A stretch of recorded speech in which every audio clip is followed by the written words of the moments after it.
Les symptômes que moi j'ai eus, je pense que ça peut varier beaucoup de personne en personne. Moi, j'ai eu beaucoup des maux de tête en arrière, des yeux qui ont vraiment persisté. J'ai eu beaucoup de problèmes aussi avec ma vision. Donc tout ce qui était l'analyse des profondeurs était rendu plus difficile, qui était peut-être un symptôme plus physique dans le fond, où l'équipe à l'INS pouvait me faire faire des tests puis voyait la progression de semaine en semaine, qui était peut-être encourageant, qui était probablement une percée qu'on n'avait pas il y a 10-15 ans. Mais je dirais que c'est les symptômes principaux. C'est les symptômes plus psychologiques comme on est triste, je fais plus mon sport, tous mes amis font le sport, moi je reste chez moi tous les jours de l'été, belle saison, on sent la tristesse, on sent la dépression un peu, l'ennui, c'est toutes des choses qui sont exacerbées par des commotions, là.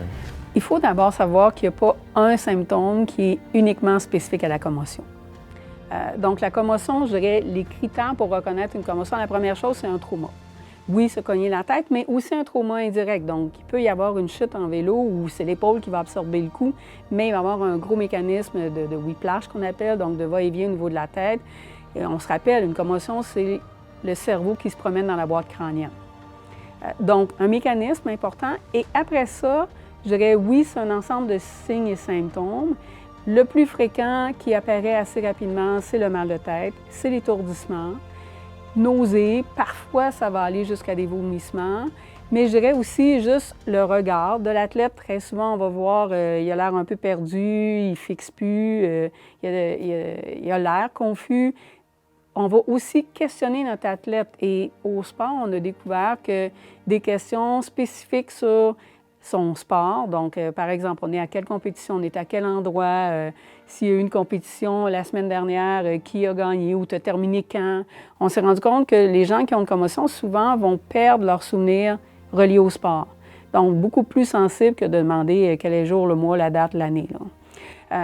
Souvent aussi, je dirais, marcher un peu en titubant, équilibre plus instable.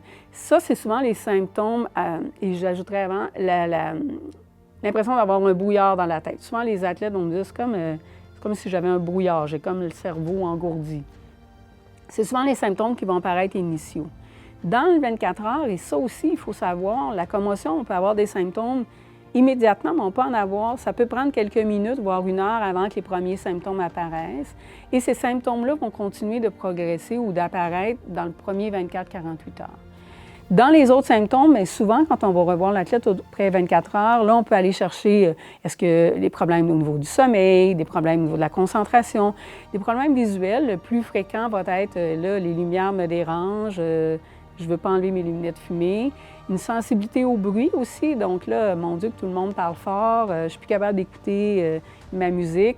Donc, il y a beaucoup, la gamme de symptômes est assez grande. Je dirais ça, c'est les symptômes les plus fréquents.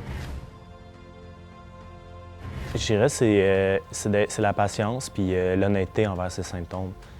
Ça peut être un processus qui est long, puis c'est un processus où on n'a pas d'échéancier. On ne peut pas dire c'est 6 mois. 6 mois, c'est défini dans le temps. Ça va prendre le temps que ça dure. Puis je pense que tout le monde l'a peut-être un peu expérimenté, ce genre d'incertitude-là avec la pandémie. On ne sait pas ça va durer combien de temps. On n'a pas de deadline puis de target à comme avoir hâte que ça arrive. On ne sait juste pas ça va prendre combien de temps. Puis l'autre chose, c'est l'honnêteté avec soi-même. Surtout au moment où on est à la reprise, après un entraînement, il faut être honnête sur « OK, cet entraînement-là, j'ai peut-être un peu trop fort, ça m'a créé des maux de tête, il faut que je recule d'une semaine dans mon protocole. » C'est facile de dire « Non, j'ai pas ces maux de tête-là, puis je continue dans le protocole. » Puis là, on se met à risque de devoir prendre plusieurs semaines de recul. D'être honnête avec comment on se sent, puis ses symptômes, bien, je pense que c'est un défi pour tout le monde quand nos ambitions sont ailleurs que guérir d'une commotion. Nos ambitions sont revenir à la pratique sportive, performer, gagner des courses. Bien, ça peut être difficile d'accepter ça, là. Mais on a tellement d'outils maintenant qui nous permettent de mesurer des choses un petit peu plus objectives, de documenter des atteintes et là, de dire la normale, il faut que tu sois là. On est là. Donc, je pense que, en tout cas, si je regarde avec les athlètes avec qui je travaille, pour moi, ça a beaucoup changé mon approche et ça permet aux athlètes de gérer un peu mieux l'anxiété reliée à l'absence de la compétition. Mais on n'a pas toutes les réponses parce que, oui, on fait ça cette semaine, On essaie d'aller là, puis si ça ne va pas, bien, on va rajouter une autre semaine. Je dis souvent, chaque commotion est unique et chaque athlète est unique. Donc, il n'y a pas une recette one fit all, là, ça n'existe pas au niveau de la commotion. On a toujours dit, une commotion, c'est 7 à 10 jours, puis normalement, tu es correct. La littérature, maintenant, nous démontre qu'une commotion, c'est 20 à 35 jours avant de revenir à ton plein potentiel. On s'entend, ça ne veut pas dire 20 à 35 jours à ne pas pouvoir t'entraîner. Ça veut dire 20 à 35 jours avant d'être revenu à 100 % dans tous les secteurs. Donc, autant du côté cognitif que du côté sportif. Dans le cas d'une commotion, il peut n'y avoir aucun progrès pendant des semaines. Puis là, c'est là que c'est difficile d'être comme... Est-ce que ça va finir par revenir? Qu'est-ce que mon entourage pense? Est-ce que les gens de l'équipe pensent qu'en ce moment, je veux juste pas revenir? T'sais, après une longue période d'inactivité, il y a aussi une remise en forme. Est-ce qu'ils pensent que je veux juste pas reprendre les courses cette année? Qu'est-ce que les autres pensent? Qu'est-ce que mes coéquipiers pensent? On n'a pas de preuves autres que s'asseoir avec le médecin et dire « j'ai encore mal à la tête ». C'est vraiment juste nous qui pouvons le dire. Personne d'autre peut le constater que nous qui a une commotion. La pression des pairs et ou de l'entraîneur est souvent ce qui est le plus difficile. Surtout dans des sports, je dirais un peu comme le cyclisme, où la saison, entre guillemets, elle est courte. C'est une période très circonscrite. Et quand tu tombes au mois de mai, puis qu'au mois de juillet, tu n'es pas encore résolu, tu viens de perdre ta saison. Dans les saisons plus longues, souvent, ça a un petit peu moins d'impact et les gens sont capables de mieux le gérer ou en tout cas, ils sentent moins la pression. Mais chez les sports qui ont des saisons courtes, c'est beaucoup plus difficile parce que là, c'est une saison, c'est pas un mois que tu perds, c'est des fois la saison que tu viens de perdre. Donc, ce respect-là, cette reconnaissance que ça existe, parce que malheureusement, on a encore des cultures où c'est pas si pire. Donc, on a encore beaucoup à travailler là-dessus. Personne ne peut dire aussi tu as une commotion en ce moment si toi, tu n'en parles pas, si toi, tu ne donnes pas les symptômes réels à ton entourage. Fait que oui, je pense que ça peut être dur à avouer. Là. C'est d'être à l'écoute, puis c'est de vraiment pas remettre en question ce que la personne dit. T'sais, si le jeune dit « j'ai encore mal à la tête », il ne faut pas essayer de creuser plus loin, comme « ouais, ben là, est-ce que peut-être tu as mal dormi » ou non, c'est ça la commotion. Les symptômes, des fois, ils viennent, ils repartent, c'est pas clair. Est-ce que j'ai mal à la tête parce que j'ai mal dormi? Est-ce que j'ai mal à la tête parce que j'ai été debout trop longtemps? Ou est-ce que c'est le mal de tête de commotion? C'est vraiment flou. Je pense qu'il faut juste vraiment être à l'écoute, puis soutenir l'athlète dans... Ça peut être un long processus, ça peut prendre plusieurs mois, mais nous, comme équipe de sport, on va rester avec toi le temps que ça prend, puis ta place dans l'équipe, ben, ça va être encore là l'an prochain. Bien, je dirais la première chose, c'est qu'il faut être capable de reconnaître. Le deuxième élément, pour moi, c'est avoir une ouverture. Et ça aussi, on commence à avoir quelques études qui nous démontrent, parce qu'on essaie beaucoup de voir qu'est-ce qui fonctionne bien dans l'éducation par rapport aux athlètes, par rapport aux parents. Et on se rend compte que c'est pas tant de donner un cours sur la commotion qui va avoir un impact, mais de créer un milieu qui est, entre guillemets, accueillant par rapport à ça.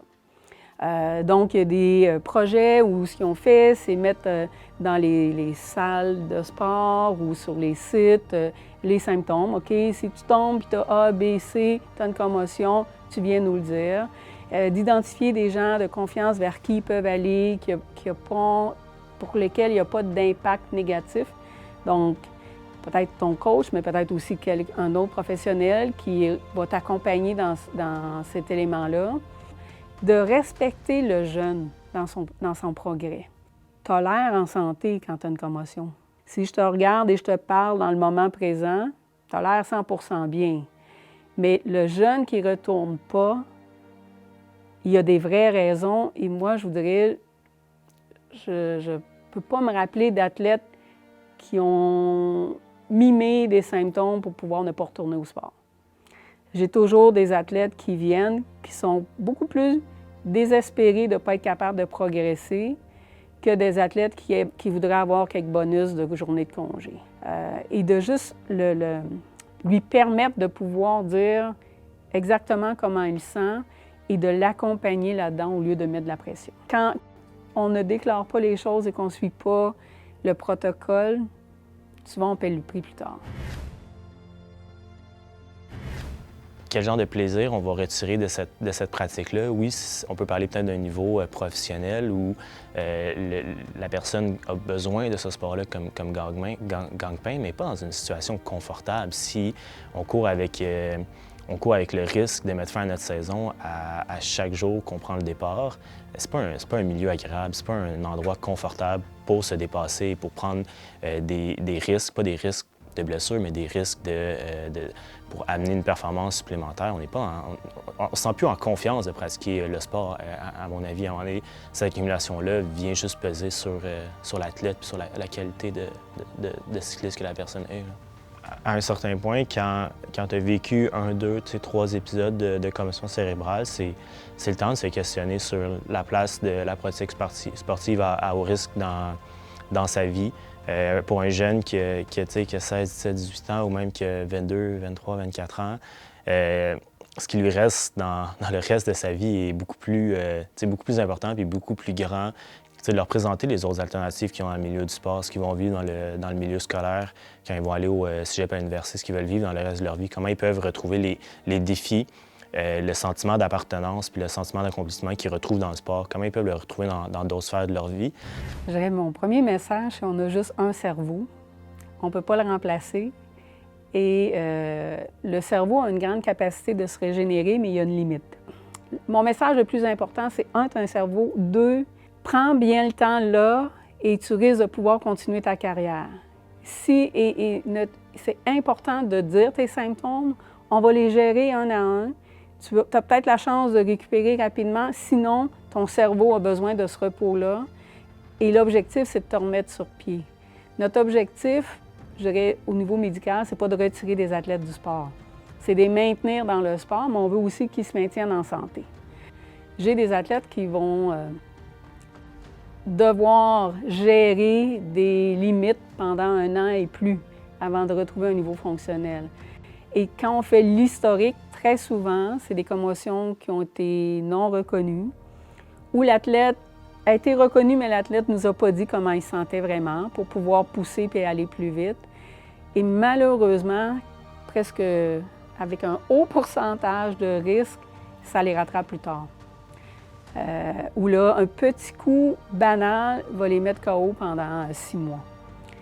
Donc, c'est réel, ça existe. C'est pas nous qui exagérons ou qui inventons des séquelles. Le sport, s'il l'aime, il peut continuer de le faire. C'est juste certains éléments qui sont peut-être plus la meilleure idée pour lui. Puis comme entraîneur, de l'accompagner là-dedans, de le faire prendre conscience de ça, mais surtout de l'accompagner au fil des étapes, puis de ne pas juste disparaître ou de le laisser parce que c'est plus un athlète qui est actif ou c'est plus un athlète qui est sur un cheminement de haut niveau, parce qu'on sait que ça ne concerne pas tout le monde. La pratique sportive, c'est large, puis l'entraîneur doit accompagner l'athlète, peu importe ses objectifs. Mais je pense que ça fait partie de notre rôle quand on a un athlète qui a subi des commotions cérébrales puis qui se dirige peut-être vers une transition sportive, bien de l'accompagner là-dedans, c'est notre responsabilité. Moi, je vous dirais, le plus important, c'est nos entraîneurs et les parents. Parce que c'est eux qui vont être capables de faire comprendre aux jeunes que non, prends un temps d'arrêt et à la limite, une saison manquée n'est pas la fin de ta carrière. C'est juste pour te permettre de mieux récupérer, de retrouver ton 100 % et de performer la saison suivante.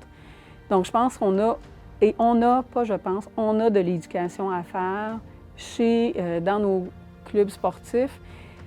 On a maintenant des programmes au Québec, on est chanceux, je dirais, au niveau scolaire, où il y a une sensibilisation, il y a un encadrement, mais je pense qu'on doit aussi déborder ça. On est, je dirais, quand même bien avancé et on a des bons programmes en place. Il nous reste juste maintenant, à continuer le tour de parole et à sensibiliser.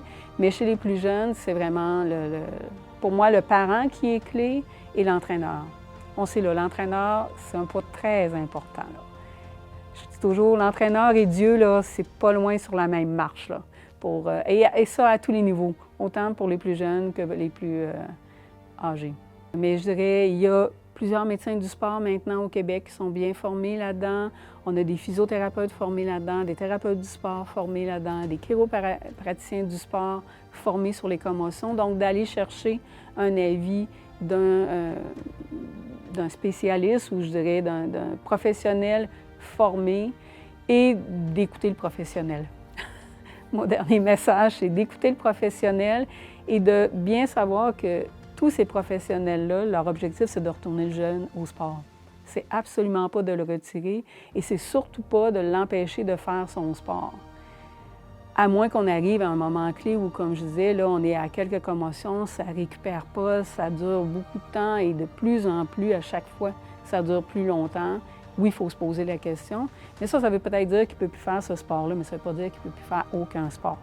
Donc, on peut aussi accompagner le jeune dans une transition.